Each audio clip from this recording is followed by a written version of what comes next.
ভাত রুটি পরোটার সঙ্গে কী রান্না করবেন সেটাই ভাবছেন তো? তাহলে আজকের রেসিপিটা আপনার জন্য। Hello viewers, welcome back to my channel ভাই বোন কুকিং হাউস। আমি আজকে আপনাদের সামনে হাজির হয়েছি মসুর ডালের অসাধারণ স্বাদে ভুনার একটি রেসিপি নিয়ে। আশা করছি রেসিপিটা আপনাদের সবার ভালো লাগবে।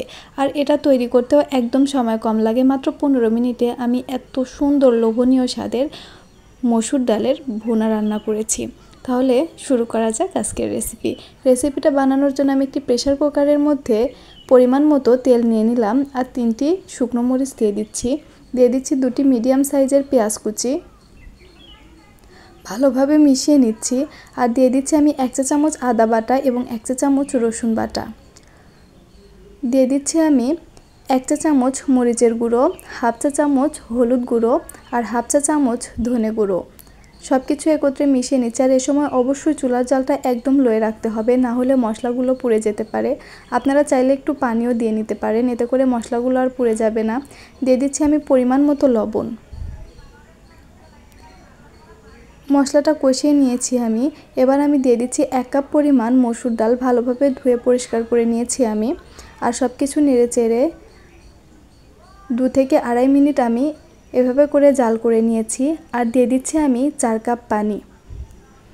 1 কাপ ডালের জন্য আমি 4 কাপ পানি নিয়ে নিয়েছি। এবার আমি প্রেসার কুকারের মুখটা বন্ধ করে দিচ্ছি। আর অফ ক্যামেরা আমি কয়েকটা কাঁচামরিচও দিয়ে দিয়েছিলাম। এভাবে করে আমি মিডিয়াম আঁচে 30 মিনিট জাল করে নিয়েছি। আর 30 মিনিট পর ডালের কনসিস্টেন্সি ঠিক এরকম হয়েছে, একদমই পারফেক্ট কনসিস্টেন্সিতে আছে এটা একটু নরম থাকা অবস্থায় নামাতে হবে, কারণ ঠান্ডা হওয়ার পরে এটা আরও একটু শক্ত হয়ে যাবে।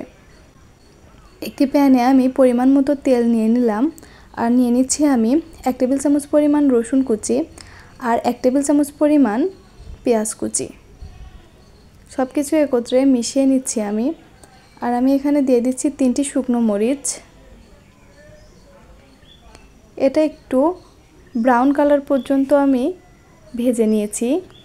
আর এবার আমি ডালের মধ্যে এটা চুলা থেকে নামিয়ে সরাসরি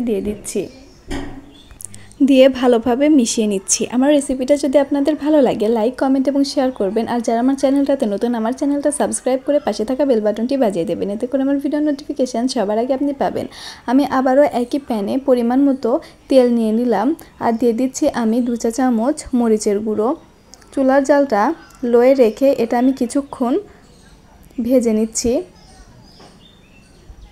আর এভাবে করে হাতলটা ধরে নাড়িয়ে চাড়িয়ে দিচ্ছি। কিছুক্ষণ জাল করে নিয়ে এটা আমি সেই ডালের ওপর দিয়ে দিচ্ছি। এতে করে এটা দেখতে অনেকটা সুন্দর লাগবে আর খেতেও ভালো লাগবে। এটাও আমি মিশিয়ে নিচ্ছি। দেখে বুঝতেই পারছেন এটা দেওয়ার পর এই ডালের স্ট্রাকচারটা কতটা সুন্দর হয়ে গেল। আপনারা একবার হলেও এভাবে ডাল রান্না করে দেখতে পারেন। আশা করছি আপনাদের সবার ভালো লাগবে। আজ এ পর্যন্তই, সবাই ভালো থাকবেন। আল্লাহ হাফেজ।